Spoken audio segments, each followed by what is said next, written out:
This is Coyote News.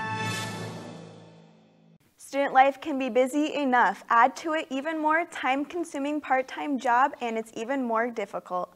Coyote News' Grant Robertson reports on how one student finds the time for both as an EMT. Being a full-time student can be stressful enough. Combine this with a part-time job as an EMT, and one can naturally assume it could be a lot to juggle.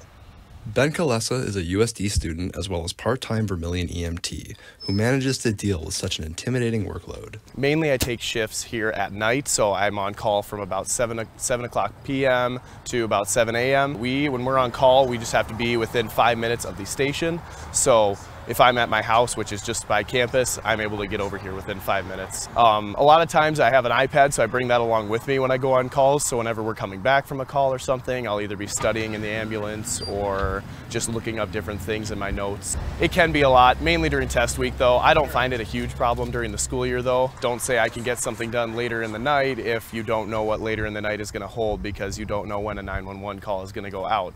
I haven't found it to be too overly bearing on me, but I would much rather do this than any other part-time job around town. So we get a lot of calls just helping a lot of college kids. You know, when the college basically doubles the town's population, gives you a lot more calls to go there. That's a very common theme. Obviously we deal with our elderly population a lot. For those students interested in joining the EMS team, the station has an option for you.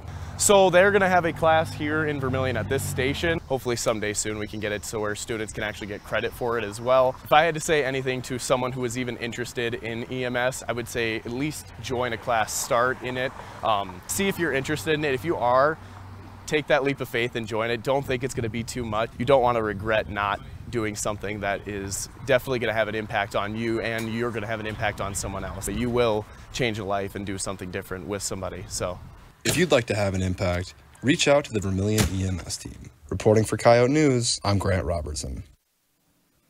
Thanks, Grant. For those interested in becoming a student EMT, you can contact the Vermilion Fire EMS Department.